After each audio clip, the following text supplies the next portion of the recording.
Entre los años 800 y 1050 habitó en la zona nórdica de la actual Europa una tribu intrépida, caracterizada por grandes expediciones marítimas a otras partes del globo para comerciar, formar alianzas, pero sobre todo para saquear los territorios que conquistaban.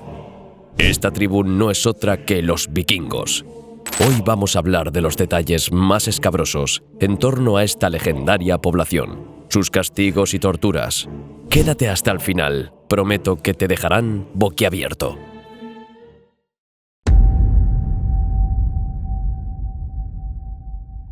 Si nos ponemos a hablar de vikingos, es muy probable que a tu cabeza vengan imágenes de series y películas actuales y pasadas, siendo Vikings el más claro ejemplo. En estas series el pueblo vikingo es considerado altamente violento, con historias de crímenes, robos, asaltos, insultos y todo tipo de difamaciones. Incluso encontrar estos hechos es algo extremadamente común en la literatura.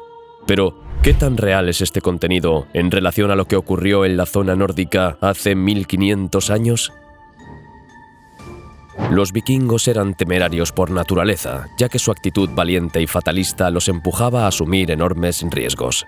Los grupos organizados para una invasión parecían tener una extraordinaria capacidad para evitar las pérdidas, aunque en muchas ocasiones el número de supervivientes fuera bajo, sobre todo comparándolo con el total de habitantes en la zona de esa tribu. El caso es que esta imagen de tribu incivilizada que solucionaba todos sus conflictos recurriendo a la violencia propuesta por la literatura y el mundo audiovisual carece de exactitud. Realmente, los vikingos tenían un complejo entramado legal que evitaba, en la mayoría de situaciones, el derramamiento de sangre innecesario.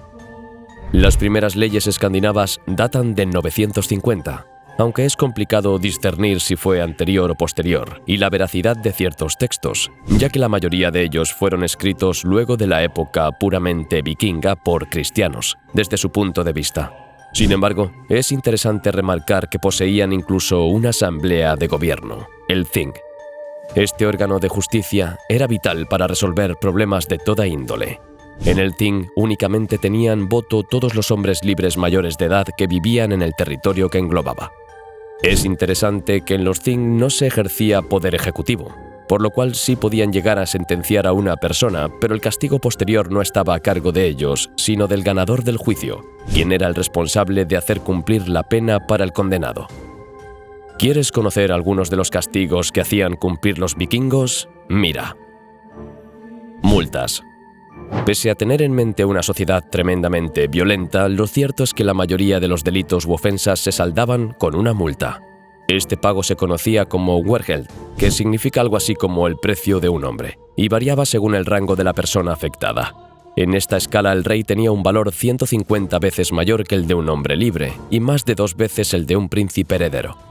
Este sistema de multas era extremadamente importante para evitar conflictos entre diferentes familias, ya que en la sociedad vikinga existía un sistema de clanes muy marcado, donde una ofensa hacia el miembro de un clan significaba tener en contra a todos los participantes del mismo, resultando normalmente en venganzas brutales, no solo contra el perpetrador del crimen, sino sobre cualquier otro miembro de la familia o clan. Con la llegada del cristianismo, las multas se fueron sustituyendo por la realización de la pena capital. Destierro. ¿Qué pasaba si no podía pagar una multa? Lo más común era recurrir al destierro, que también podía darse para aquellos delitos en los que una multa no era suficiente. En el caso de Islandia, el destierro era especialmente interesante, ya que era su pena máxima. Sin embargo, nada protegía a los desterrados de su muerte, ya no formaban parte del clan, por lo que nadie tomaría venganza si alguien lo asesinaba. Además, en caso de escapar de la región, no podría volver jamás. Al desterrado se le quitaban todos sus bienes y no se los entregaban a sus hijos, ya que no eran merecedores de herencia. Estaba estipulado que si un desterrado mataba a otro, se le reduciría la pena para el asesino, generando desconfianza entre ellos para evitar una posible rebelión conjunta. En el caso de Suecia, existía otro tipo de destierro más leve, en donde se expulsaba a la persona de un territorio delimitado por un plazo aproximado de 3 años. La ventaja que poseían con respecto a los desterrados totalmente era que tenían protección legal frente a los ataques, y al regresar a la comunidad lo harían como miembros libres.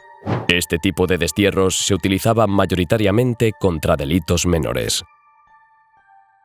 Castigos corporales. El castigo corporal, como la flagelación o la mutilación, estaban reservados principalmente para los esclavos, aunque en las leyes provinciales suecas parece haber sido el castigo más común después de las multas. La ley islandesa indicaba la mutilación si se capturaba a un esclavo culpable de haber matado a su amo o ama. Aquí se indica que hay que llevarlo a quien lo condenó y cortarle pies y manos, dejándolo vivir todo el tiempo que consiga. Posteriormente, parece ser que el castigo corporal también se impuso como condena por hurtos menores, deudas pendientes o delitos sexuales específicos.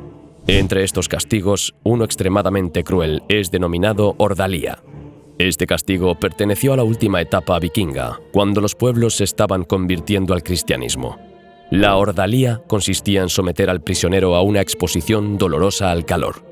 Esto podía hacerse pidiéndole que metiera la mano en una cubeta con agua o aceite hirviendo, que caminara sobre carbón caliente o que sostuviera por cierto tiempo un hierro al rojo vivo.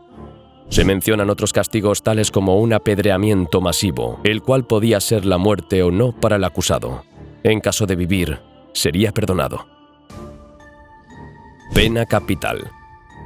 ¿Quiénes serían ejecutados según las leyes vikingas?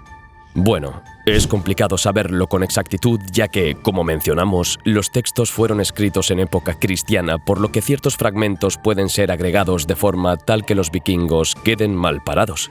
Sin embargo, guiándonos por los mismos, se aplicaba a violadores, difamadores y adúlteros. En las leyes provinciales suecas y danesas se mencionaban la decapitación, ahorcamiento, la rueda, la quema, la lapidación y el entierro vivo como formas de pena capital. A esto habría que añadir también el ahogamiento o hundimiento en un pantano, reservado según la ley noruega para la hechicería. Dentro de este grupo, una particular forma de ejecución podrá ser recordada por los más ávidos fans de la serie o incluso jugadores regulares de videojuegos, ya que fue representada en Assassin's Creed Valhalla. Este era un ritual denominado Águila Sangrienta. Si bien no se sabe a ciencia cierta si ocurrieron o no, debido a las numerosas malas interpretaciones que dejaron los textos, se sabe que es algo anatómicamente posible. ¿En qué consistía? En él se abría la espalda de la víctima y se arrancaban sus costillas de la columna vertebral, lo que permitía extraer sus pulmones. Luego, estos se extendían sobre sus costillas abiertas en canal y el movimiento ondulante final al parecer se asemejaba al aleteo de las alas de un pájaro. De ahí el nombre de águila. Se cree que, en caso de haberse realizado, este tipo de ejecuciones serían excepcionales, utilizadas únicamente para prisioneros de guerra a los que se quisiera dar muerte de forma ultrajante. En este sentido, un caso muy impactante es el sufrido por una mujer perteneciente a la nobleza, ricamente vestida, que fue decapitada en el siglo X y cuyo esqueleto fue encontrado en el antiguo emplazamiento vikingo de Birka. Dicha mujer fue enterrada con los restos de su cabeza introducidos entre su brazo y su torso, mientras que los restos de su mandíbula, probablemente destrozada durante la decapitación, fueron sustituidos por la mandíbula de un cerdo. Sin duda, una civilización tan próspera en Escandinavia como lo fue la vikinga tiene sus oscuros castigos que nos remontan a una época donde todo era diferente. Cuéntanos en los comentarios, ¿cuál fue el castigo que más te impactó?